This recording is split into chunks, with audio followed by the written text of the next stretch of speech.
wabarakatuh. Salam, Om Swastiastu, nama budaya, salam kebajikan. Pepatah pernah berkata, tak kenal maka tak sayang. Maka dari itu, perkenalkan nama saya Ina Lorenza, saya dari SMN Fatin Indramayu dan saya sekarang duduk di bangku kelas 11. Sobat Jabar, tahukah kalian bahwa Indonesia mendapatkan skor 34 dalam skala penilaian 0 sampai 100? Angka tersebut menunjukkan bahwa korupsi di Indonesia memang sangat tinggi dibandingkan dengan rata-rata global yang hanya berada pada angka 43. Skor tersebut membuat Indonesia menjadi peringkat ke-65 terburuk soal korupsi dari total 180 negara yang dinilai. Korupsi itu apa sih? Jadi, korupsi adalah bentuk ketidakjujuran atau tindak pidana yang dilakukan oleh seseorang atau suatu organisasi yang dipercayakan dalam suatu jabatan kekuasaan untuk memperoleh keuntungan yang haram atau penyalahgunaan kekuasaan untuk keuntungan pribadi seseorang. Lalu, apa sih dampak negatifnya bagi bangsa dan negara? Dampak negatifnya yaitu meningkatnya kasus korupsi yang merajalela mengakibatkan masyarakat menurun kepercayaannya terhadap lembaga negara. Dari sisi ekonomi juga, dampak negatifnya yaitu yang pertama, lesunya pertumbuhan ekonomi dan investasi. Yang kedua, rendahnya kualitas barang dan jasa publik.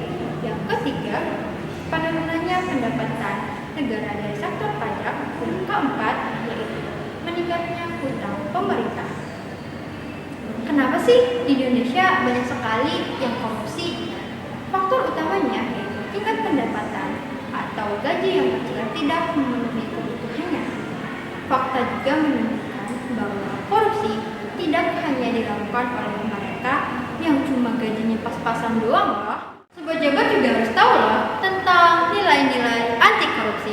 Yuk kita bahas.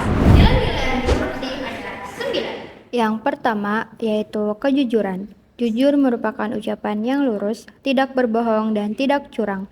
Yang kedua yaitu peduli, mengindahkan, memperhatikan atau menghiraukan orang lain. Yang ketiga yaitu mandiri, tidak bergantung pada orang lain.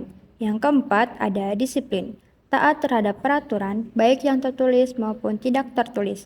Yang kelima yaitu tanggung jawab, siap menanggung akibat dari perbuatan yang dilakukan dan tidak buang badan. Yang keenam yaitu kerja keras, gigih dan fokus dalam melakukan sesuatu, tidak asal-asalan. Yang ketujuh yaitu sederhana, bersahaja dan tidak berlebih-lebihan.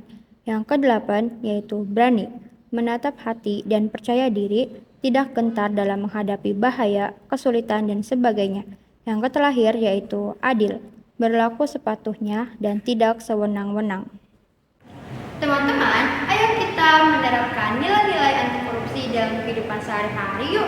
Contohnya seperti yang pertama, mengerjakan pekerjaan yang seharusnya diselesaikan. Yang kedua, tidak menyalin atau menyuap pekerjaan orang lain. Yang ketiga, tidak memanipulasi data dan fakta pekerjaan orang lain. Yang keempat, bersikap arif dan bijaksana dalam mengambil keputusan. Sobat Jabar, berpartisipasi dalam kegiatan pencegahan anti korupsi di lingkungan sekolah dan masyarakat sangat penting loh dan berpotensi untuk meningkatkan kesadaran siswa serta masyarakat untuk memahami dan menangkal korupsi. Berikut beberapa contoh pencegahan anti korupsi di lingkungan sekolah. Workshop anti korupsi. OSIS atau Forum Komunikasi Siswa dapat mengadakan workshop anti korupsi untuk meningkatkan kesadaran siswa tentang korupsi dan cara menangkalnya. Yang kedua yaitu kampanye anti korupsi. Buatlah poster atau banner atau iklan radio yang menampilkan pesan anti korupsi dan bagikan ke seluruh sekolah. Lalu berikut contoh pencegahan anti korupsi di kalangan masyarakat. Yang pertama yaitu ada gerakan masyarakat. Buatlah gerakan masyarakat yang bekerja sama dengan organisasi anti korupsi untuk menangkal korupsi di kalangan masyarakat. Yang kedua ada penggalangan sosial. Organisasi anti korupsi dapat mengadakan penggalangan sosial untuk memperingati Hari Anti Korupsi dan meningkatkan kesadaran masyarakat. Kita sebagai Gen Z, mari bersatu untuk memberantas korupsi. Cukup sekian yang bisa saya sampaikan mengenai tentang materi anti korupsi. Terima kasih. Wassalamualaikum warahmatullahi wabarakatuh.